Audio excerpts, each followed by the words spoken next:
Good morning class. आज हम पढ़ रहे हैं आरोह पद्य खंड में अगला पाठ है रैदास के पद। आपको लिखने का काम जो मिलेगा आज आप उसको कल तक में पूरा करके रखेंगे और उसके बाद इस पाठ के बाद एक बार फिर से रिवाइज होगा। इसमें रैदास के पद, कवि रैदास हैं, जीवन परिचय माने साहित्यिक परिचय। आरोह में पेज नंबर 162 में रैदास जीवन परिचय। इसमें बहुत ध्यान पूर्वक सुनेंगे और ध्यान ये देंगे कि कौन कवि किस धारा के हैं। असाइनमेंट बनाते समय बहुत से लोगों ने असाइनमेंट में सगुण भक्ति धारा में कबीरदास जी लिखा है, निर्गुण भक्ति धारा में जो सगुण भक्ति धारा के कवि हैं उनका। तो अभी ध्यान देंगे ज्ञानाश्रयी शाखा में। ज्ञानाश्रयी माने कौन सी धारा हुई? भक्ति काल की दो धाराएं थी, प्रेम मार्गी और ज्ञान मार्गी। तो ये ज्ञानाश्रयी शाखा में संत कबीर के बाद सुनाई दिया। संत कबीर दास जी भक्ति काल के निर्गुण भक्ति शाखा के ज्ञानाश्रयी प्रवर्तक कवि माने जाते हैं। माने ऐसा माना जाता है कि कबीर दास जी ने ही इस शाखा को माने ज्ञान मार्गी शाखा को प्रवर्तित किया है। उसमें से ये भी हैं के बाद, किसके बाद? कबीर दास जी के बाद रैदास जी, संत रविदास या रैदास का नाम उल्लेखनीय है। अंडरलाइन करेंगे और ध्यान देंगे। ज्ञानाश्रयी शाखा में संत कबीर के बाद संत रविदास या रैदास का नाम उल्लेखनीय है। कौन सी धारा हुई? निर्गुण भक्ति शाखा की ज्ञानाश्रयी। कबीर के गुरु रामानंद जी, इसमें भी अंडरलाइन करेंगे। ऑब्जेक्टिव क्वेश्चन जो आपको कॉम्पिटिटिव एग्जाम का क्वेश्चन है उसमें काम आता है। कबीर के गुरु कौन थे? रामानंद जी के 12 शिष्य थे। अब आपका काम है आप सर्च करके ढूंढेंगे कि ये 12 शिष्य कौन थे। उनमें से एक थे कौन? रैदास। इनका वास्तविक नाम रविदास था और इनको इस नाम से ही जाना जाता है। ये रामदास, गुरु रविदास आदि नामों के नाम से भी प्रचलित थे। इनका जन्म 1376 में काशी में हुआ। रैदास कबीरदास जी के बाद रामानंद जी के शिष्य हुए। फिर से एक बार ध्यान देंगे, कबीरदास जी के बाद रामानंद जी के शिष्य हुए, ऐसा उनकी इस रचना से जान पड़ता है। नीचे जो आपको काव्य पंक्तियां दिखाई पड़ रही हैं, नामदेव कबीर त्रिलोचन साधन सेन तरय, कह रविदास सुनहु ते सबहु, हरि जिस ते सबहु सरय। अर्थात कविता का यदि अर्थ निकालें तो उनका यह अर्थ निकलता है कि संतों में जो हरि के अधिक पास हैं उनमें से एक हैं। निर्गुण भक्ति शाखा का मतलब ये नहीं कि ईश्वर से दूर हैं, ईश्वर के निराकार रूप को प्रवर्तित करते हैं। आगे है, आपको इतना जो अभी तक में सुनाई पड़ा ये इनका जीवन परिचय माने जन्म है, कहाँ हुआ, किस नाम से इनको जाना जाता है। ऐसा नहीं है कि पर्टिकुलर सिर्फ जन्म और मृत्यु ही रहता है। किसी किसी की जो इस प्रकार की साहित्यिक जानकारियां हैं आपको रखना है। अब ध्यान देंगे साहित्यिक विशेषताएं। मीरा और धन्ना के बाद में उनका नाम बड़े आदर से लिया जाता है। मीराबाई किस चीज के लिए प्रसिद्ध हैं? भक्ति काल की सगुण भक्ति धारा कृष्ण भक्ति शाखा के लिए। यह भी माना जाता है कि मीरा उनको गुरु मानती थी। किनको? रैदास जी को। हालांकि वो सगुण भक्ति धारा की थी किंतु इनकी भक्ति धारा से बहुत प्रभावित हुई थी। जातिवाद के आधार पर ईश्वर की भक्ति रैदास ने सारहीन बताया। जातिवाद के नाम पर माने जो ईश्वर को अपने अनुसार विभक्त कर लेते हैं कि हम इस धर्म के हैं, इस जाति के हैं, इस प्रकार की जो कार्य करते हैं उसको सारहीन माने बेमतलब बताया। इस बात पर जोर दिया कि विविध ग्रंथों में एक ही परमेश्वर का गुणगान किया गया है।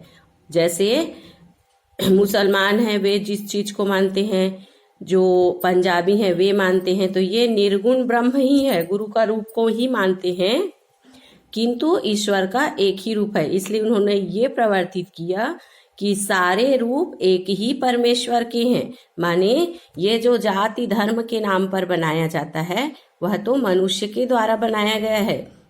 उन्होंने अपने आचरण तथा व्यवहार से यह प्रमाणित कर दिया कि मनुष्य अपने जन्म तथा व्यवसाय के आधार पर महान नहीं होता। संत रैदास जी रचनाओं में लोकवाणी का अद्भुत प्रयोग मिलता है। संत रैदास जी की रचनाओं में अब जो साहित्यिक विशेषताएं आपको अभी दिखाई पड़ रही हैं, आप उन्हीं में से, और आप लिखते समय सिर्फ एक लाइन में साहित्यिक विशेषता लिख के खत्म कर देते हैं। ये जो ऊपर पढ़े उसमें से कम 3-4 लाइन कौन कौन सा जातिवाद के आधार पर ईश्वर की रैदास से लेकर यह प्रमाणित किया ऐसे। और दूसरी साहित्यिक विशेषता है संत रैदास जी की रचनाओं में लोकवाणी का अद्भुत प्रयोग मिलता है। लोकवाणी से तात्पर्य है जो स्थानीय लोग अपने शब्दों का प्रयोग करते हैं उसी का प्रयोग करके उन्होंने लोगों तक संदेश पहुंचाया। उनका कोई प्रामाणिक ग्रंथ नहीं मिलता। अब है रचनाओं की बारी। रचनाएं हैं उसमें फुटकर रचनाएं ही मिलती हैं। अब आप जीवन परिचय लिखते समय यदि हेडिंग डालते हैं पहले जन्म मृत्यु फिर रचनाएं, तो उसमें इस बात को आप दर्शा सकते हैं कि उनकी फुटकर रचनाएं ही हैं। उनके 40 पद आदि गुरु ग्रंथ साहिब में मिलते हैं। जो पंजाबी धर्म का गुरु ग्रंथ साहिब है उसमें उल्लेखनीय कितने 40 पद।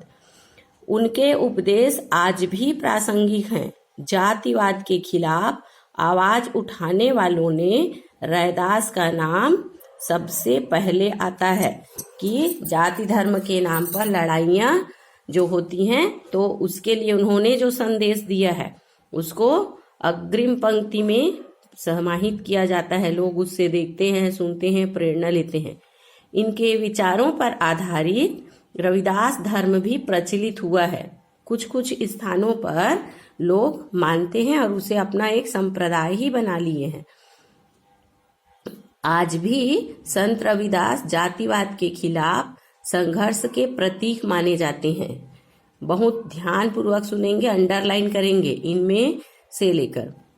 ये काव्य पंक्ति है। कहा भयो जू मुंह मुंड मुंडायो बहु तीरथ व्रत कीन है स्वामी दास भगत अरु सेवक जो परम तत् नहीं चीन्हे। इसमें यदि शब्दार्थ के सहित अर्थ निकालें, कहाँ भयो माने कहाँ ये सब होता है। जू मुंड मुंडायो बहु तीरथ व्रत कीन्हे, धर्म के नाम पर बहुत से तीरथ गए, व्रत किए, तब कहीं भगवान मिल रहा है, ये जो सोच लेते हैं। स्वामी दास माने एक भक्त है स्वामी, और दास माने भक्त। भक्त और भगवान का जो सेवा भाव का संबंध रहता है उसी से पहचाने जाते हैं। इस प्रकार निर्गुण भक्ति शाखा के ज्ञानाश्रयी कवियों में रैदास जी का नाम सर्वोपरि है। और लिखते समय ध्यान देंगे, ऊपर की पंक्तियां हैं जीवन परिचय में। रचनाएं में आप जो रचनाएं आपको बताया गया वहां से 2 लाइन को दर्शा सकते हैं कि इनकी रचनाएं लिखित में नहीं है, प्रमाणित नहीं है, और गुरु ग्रंथ साहिब में इनकी इतने पद मिलते हैं। उसके बाद साहित्यिक विशेषताओं में जो पहले ऊपर पढ़े मीराबाई और से लेकर एक पैराग्राफ, उसके नीचे जो पढ़े संत रैदास की रचनाओं में उसमें से भी। और ये मुख्य बात है कि उनको आज भी संत और जातिवाद के खिलाफ संघर्ष के नाम से जाना जाता है। तो इस प्रकार पढ़ते समय ध्यान रखेंगे कि जो हम भक्ति काल पढ़े हैं उसमें जो दिया गया है नाम और विशेषता रचनाओं के सहित, उसमें ध्यान देकर पढ़ेंगे तभी दिखाई देगा। और इसमें आगे है पेज नंबर 163 163 में काव्य पंक्तियां हैं, रैदास के पद। आपको ये होमवर्क मिल रहा है आज कि आप इस कविता को ऐसे ही कंठस्थ करेंगे, माने पहले पढ़ेंगे ध्यान पूर्वक, क्योंकि इसमें बहुत से शब्द हैं।